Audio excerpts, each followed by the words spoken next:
Few figures in history cast a shadow as long as Qin Shi Huang. He was the first emperor of a unified China. He was a ruler of unparalleled ambition and ruthlessness.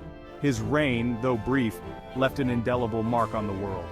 This is the story of the man who forged an empire from warring states. This is the tale of the emperor who dared to defy death itself. Qin Shi Huang, born Yingzheng, ascended to the throne of Qin in 246 BC. China was a land divided. 7 warring states vied for supremacy. Yet from this chaos, a new era was about to dawn. A young king, barely a man, held the destiny of China in his hands. He would become known as Qin Shi Huang, the first emperor. Yingzheng's early life was marked by uncertainty and intrigue. Born a prince of the state of Qin, he was hostage to the rival state of Zhao. His father, King Zhuangxiang, was far away, embroiled in the endless power struggles of the warring states period. Even after his return to Qin and subsequent ascension to the throne, the young king was surrounded by danger. Court politics were treacherous. Powerful factions vied for influence. Assassination attempts were common. Yet Yingzheng persevered. He learned to navigate the dangerous waters of courtly life. He honed his intellect and cultivated a ruthlessness that would become his hallmark. These early trials forged in him an iron will. They instilled in him an unyielding determination to survive and ultimately to rule. He understood the precarious nature of power. He knew that to achieve his ambitions he would need to be stronger, more cunning than his enemies. This understanding would shape his reign and the destiny of China. In 230 BC, Qin Shi Huang launched his wars of unification. One by one, the other states fell before the might of the Qin armies. The speed and brutality of the Qin conquest shocked and awed contemporaries. He employed innovative tactics and advanced weaponry. His soldiers fought with unmatched ferocity. The warring states period was ending. After 2 decades, the last vestiges of resistance were crushed. In 221 BC, Yingzheng stood triumphant, unifying China. He proclaimed himself Qin Shi Huang, the first emperor of Qin. Qin Shi Huang knew that military victory was only the first step. To ensure the stability of his newly forged empire, he needed to quell dissent and forge a unified identity. He implemented a series of radical reforms, designed to centralize power and eliminate opposition. He abolished feudalism, stripping regional lords of their power and dividing the country into 36 commanderies. He standardized weights and measures, currency, and even the written language, facilitating trade and communication. These reforms, though essential for unifying the vast empire, were not without their critics. Scholars and philosophers, accustomed to the intellectual freedom of the warring states period, viewed these changes with suspicion. Some dared to voice their dissent. Qin Shi Huang, brooking no opposition, responded with swift and brutal repression. The infamous burning of books and burying of scholars became a symbol of his reign. He sought to erase the past, to control the narrative, and to silence any voices that challenged his authority. Section 5. A nation remade standardization, the key to control. Beyond the brutal repression, Qin Shi Huang's reforms were far-reaching and transformative. He understood that a unified empire required standardized systems. He centralized administration, establishing a bureaucratic system that would become a model for future dynasties.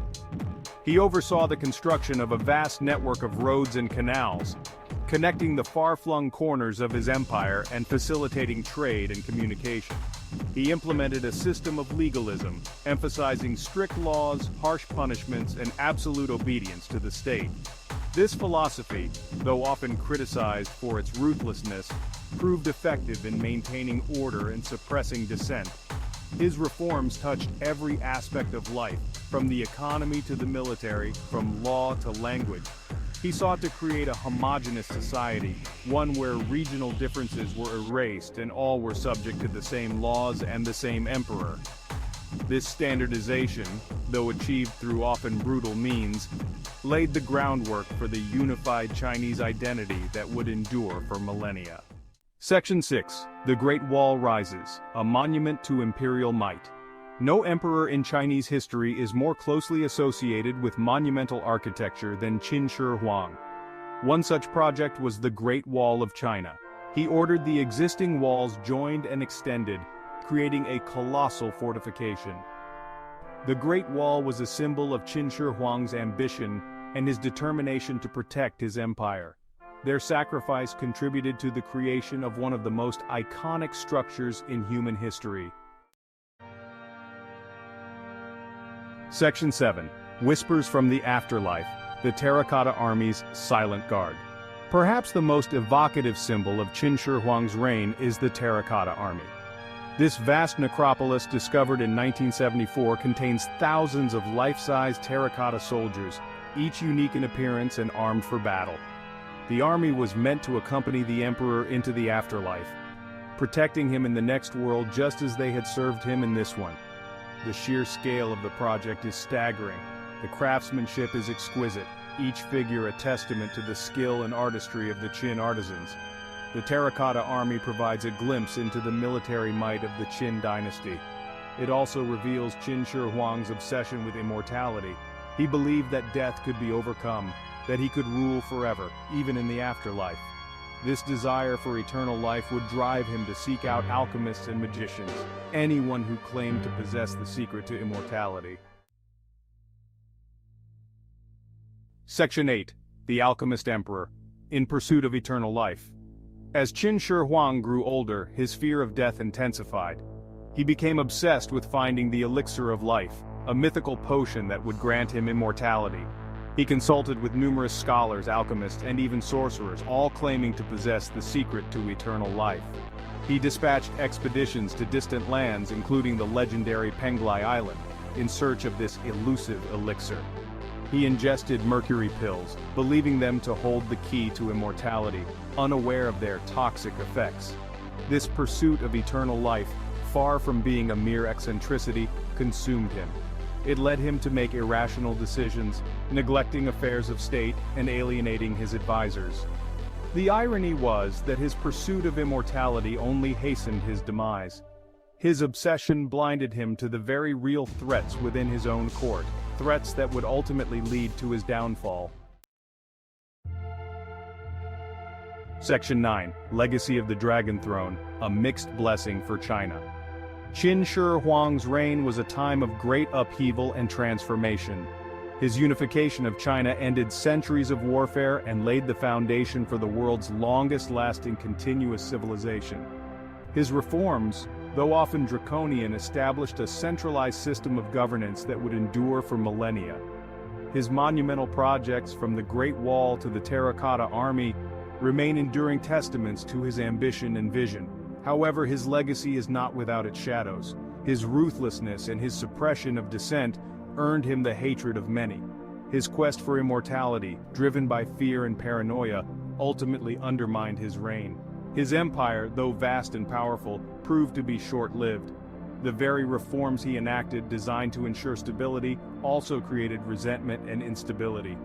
His death in 210 BC triggered a power vacuum that would plunge the empire into chaos, leading to the collapse of the Qin dynasty just 4 years later. Mortality claims even the mightiest.